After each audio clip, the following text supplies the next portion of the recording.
Naglalag ka ba habang naglalaro ng ML kaya hinampas mo to tsaka binato? Pero naalala mong doon ka nag-online class? Manood ka lang dahil ito ang life hacks para sa'yo. Kumuha ka ng alcohol at bulak, lagyan mo ng alcohol ang bulak at saka mo ipahid sa nabasag mong cellphone. Kumuha ka ng plastic at saka mo i-shoot dito ang nabasag mong cellphone. Tupiin mo lang ang plastic kagaya ng ganito. At saka kumuha ka ng bigas, kagaya nito, at isawsaw mo dito, ilubog mo ang nabasag mong cellphone at maghintay ka for 15 minutes. After 15 minutes, maaari mo nang tanggalin ang binabad mong cellphone sa bigas. At tsaran! Ano pa bang inaasahan mo? Sinira mo na yung cellphone mo. Kaya mas lalo mo pa itong sirain, batuhin mo at daganan mo. At ayan, humanda ka ng masermonan ng nanay mo dahil wala ka ng cellphone. ML now, drop out sa online class later with matching sampal ni mother. Hold up to, bigay mo sa akin cellphone mo. Amin na sabi. Te, seryoso ka? Di keypad? Wala nang nagamit yan, te. 2020 na. Ano ba yan? Vivo Y11 touchscreen. Sa'yo na lang. iPhone 11 Pro Max, gusto mo? Eh, gusto mo pala ko na lang sa itong keypad mo. Ito talaga, napaka-arte. Gamitin mo na yan. Pati nga ang wallet mo. Tignan. Binching ko. Ano mabibili mo dito? Isang butil ng bigas? 1,000. Lagyan natin sa wallet mo. Para naman kapag may nang-hold up sa'yo, may mapakita ka namang pera. Pati nga ang bag mo. Tignan mo, walang laman. Buti na lang may laptop ako dito. Sa'yo na lang. Para naman may magamit ka pang online class. At saka, kita mo yung bahay na yon? At yung susi ng bahay nila, doon ka na tumira. Huwag ka magpasalamat sa akin, nakaw ko lang din yan. Hi guys! So ayun, lalayas na po ako dito sa bahay namin. Nagka-problema po kasi kanina. Meron kasing spaghetti sa lamesa namin. Pinaiwan lang pala yun ng kapitbahay namin. Tapos, nung babalikan na nung may-ari, wala na doon yung spaghetti sa lamesa. Tapos ako yung sinisisi nila, kinain ko daw yung spaghetti. Sabi ko, bakit ko kakainin yung spaghetti na yun? Eh, hindi naman ako mahilig doon. Aray! Ba't naman nananakit? Oo, alam kong kidnap to. Kaya nga sumama ako kasi ayoko na sa bahay. Ay! Oh my gosh, bestie, nakidnap ka din? Oh my God! Lo! Bakit nandito ka? Kinidnap nyo rin to? Anong makukuha nyo dyan? Eh, wala namang utak yan. Lo, kala mo siya may atay eh. Inenta mo na nga yung atay mo para makapunta ka sa concert ni Billie Eilish eh. Tapos na nandun ka na, sabi mo, Billy Crawford, I love you! Ano ka, nasa showtime? Bakit nandyan yung crush ko? Kinidnap nyo rin yan? Anong makukuha nyo dyan? Eh, wala namang puso yan. Hindi yan marunong mag-crush ba? Shh! Huwag nga kayong maingay. Ala, hindi ko pala nadala yung tupis ko. Baka magpa-pool party. Lo, di ka kasama. Mangingitim yung tubig sa dami ng libag mo. Mag-business na lang tayo doon. Magbenta tayo ng liver aid para healthy yung mga atay bago ibenta ng mga sindikato. Manahimik na kayo kung gusto niyo pang mabuhay. Naku kuya, mamamatay na rin ako sa lakas ng putok ng katabi ko. Magpabango ka nga. Ano nangyari dyan sa pasyente? Naputulan ng paa? O sige, ipasok niyo na agad sa emergency room. Operahan na natin yan agad, ha? Oh, ano nangyari sa'yo? Naputulan ka ng paa? Diyos ko! Ipahid mo tong mga to. Inumin mo tong pinakulong oregano. Inumin mo tong efficacent oil. Ipahid mo lang pala yan. Dahon. Dahon. Eto sukli mo, be. Thank you po. Hala, sobra ng piso yung sukli. Ibalik mo na yung sobrang piso sa tindera. Naku, wag mo nang ibalik yan. Piso na lang naman na yan. Ibabalik mo pa. Alam mo, kahit piso lang yan, malaking bagay na yan sa tindera, kaya ibalik mo na. Alam mo, kahit saan ka pumunta, may mapupulot kang piso sa daan, tsaka wag kang magmalinis, kala mo naman hindi ka kumupit ng piso sa nanay mo pagtulog. Okay lang, at least piso lang yung kinupit ko, ikaw nga nagnakaw ka ng 1,000,000 sa bangko para mabili mo si Dua Lipa, tapos yung dumating sa'yo, si Berta ng Pepito Manaloto. Shh! Manahimik na kayong dalawa, nakapag-desisyon na ako. O ano, ibabalik mo na ba yung piso sa tindera? Hindi niya na yan ibabalik, piso lang naman yan eh. Tao po, ate. Ay, ba't bumalik ka? Te, kulang pa po ng 1,000 yung sinukli nyo. Hoy, mamamalengke ako. Bantayan mo tong kapatid mo, ah. Ano ba yan? Ang kulit-kulit niyan, eh. Sige na nga, bilisan mo, ah. Psst. Sabi ko, psst. Bingi ka ba? Bakit ba? Laro tayo tago-taguan. Ayoko ng taya-tayaan kasi magaling ka manghabol. Manghabol sa taong di ka naman gusto. Ano ka, aso? Ah! Magtago ka na nga. Nandidilim paningin ko sa'yo, ah. Sige.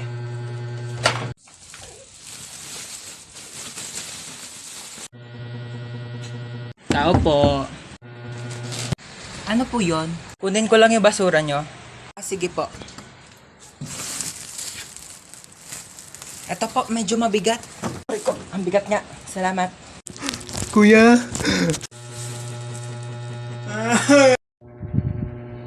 Hoy, magpaliwanag ka nga sa akin. Tumawag yung teacher mo, nagsi-cellphone ka daw habang nasa klase. Sinong ka-text mo?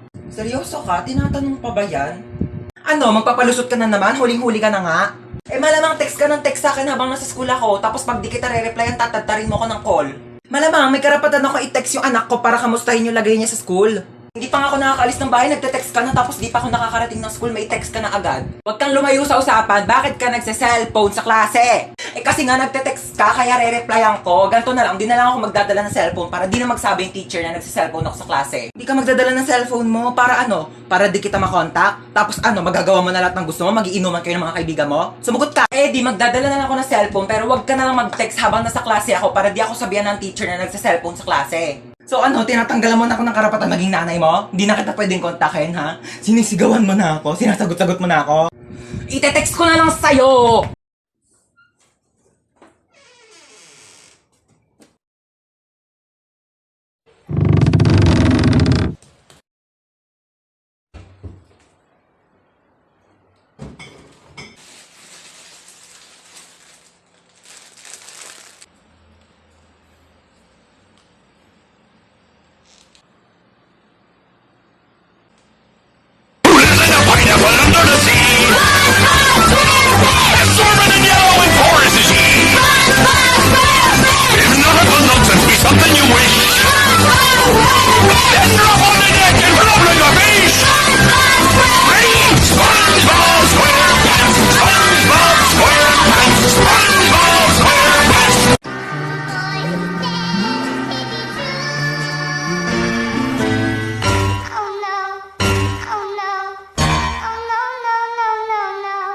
Nak, alas 4 na. May pasok ka pa ng alas 6. Bangon ka na dyan.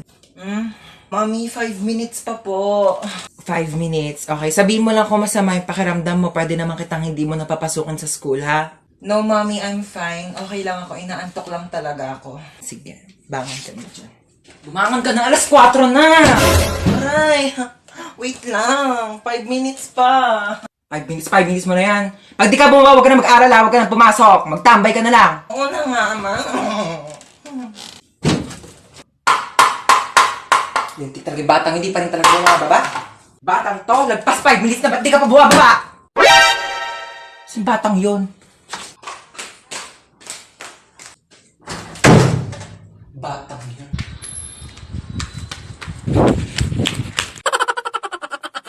Hallelujah. Ma, uwi na tayo.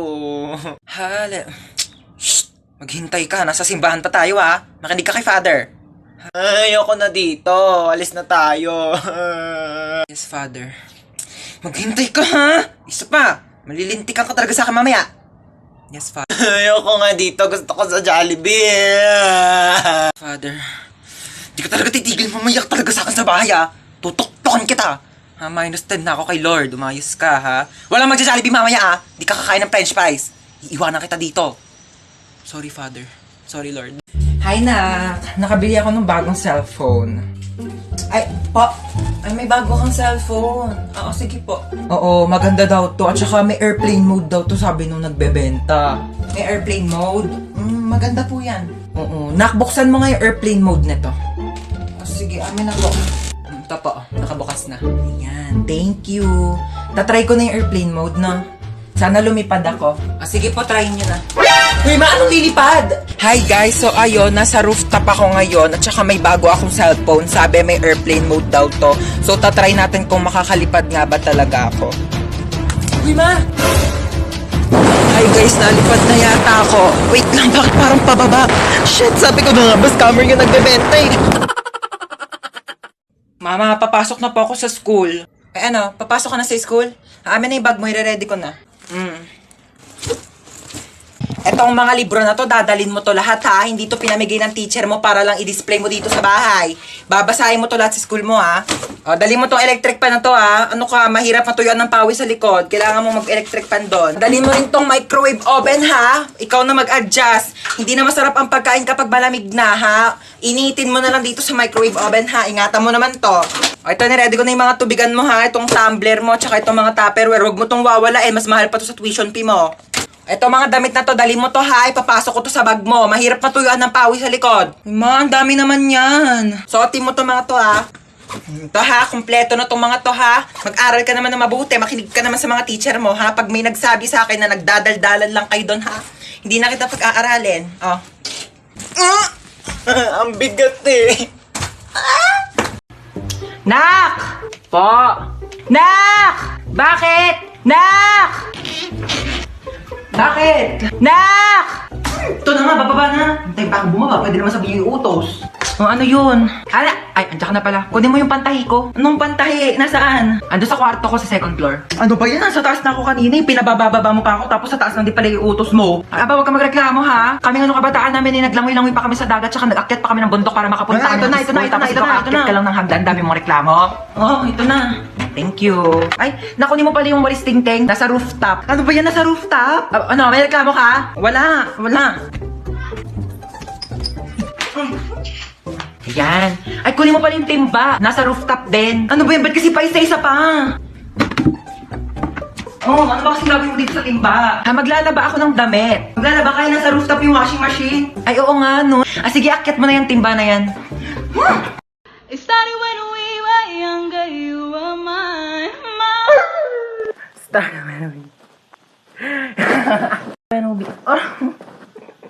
It started when we were younger. You were mine. Kinakabahan ako sa'yo. Sure ka marunong ka talaga mag-drive ha? Pag tayo na aksidente, sinasabi ko sa'yo.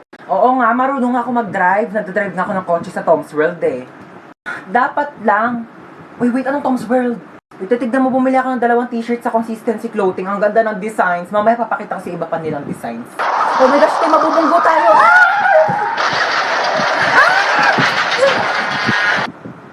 Wait, okay ka lang? Medyo nahihilo lang ako, pero okay lang ako, te. Buti naman okay ka. Wait lang, may lumalapit to. Tutulungan yata tayo. Ay, te, Pogi! Te, Pogi, te! Ay, may Pogi? Hala, Pogi nga, te. Mag-lip sync muna tayo. Alagi tayo, dugo. Kuya, mamamatay na yata kami. Tulungan. Dadali mo po kami sa ambulansya? Pwede naman sa bahay niyo na lang, Char. Ha? Kumusta po ako, Doc? Onting gasgas lang sa tuhod. Onting gas lang. Pwede ko po tignan. Nasa kabilang ambulansya yung tuhod mo eh. Ayan, ang harot mo kasi.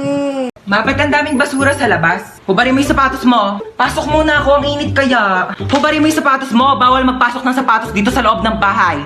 Ito na nga, hubarin ko na. Bakit mo pinasok? Di ba sabi ko bawal magpasok ng sapatos dito sa loob ng bahay? Kakalinis ko lang ng sahig.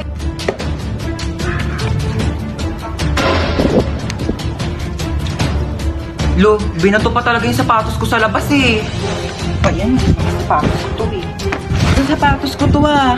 Mga sapatos ko to eh. Ito ba to si mama? Ma, bakit yung mga sapatos ko na dito sa basurahan? Diba sabi ko nga, bawal magpasok ng sapatos dito sa loob ng bahay. Lo, bakit mo naman nilabas lahat? Ang mamahal kayo ng mga sapatos ko. At saka di mo pwedeng basta-basta mo na lang iwanan dito sa labas yung mga sapatos ko. Eh paano kung may kumuha? Hala, yung sapatos ko nawawala. Ibalik mo yan.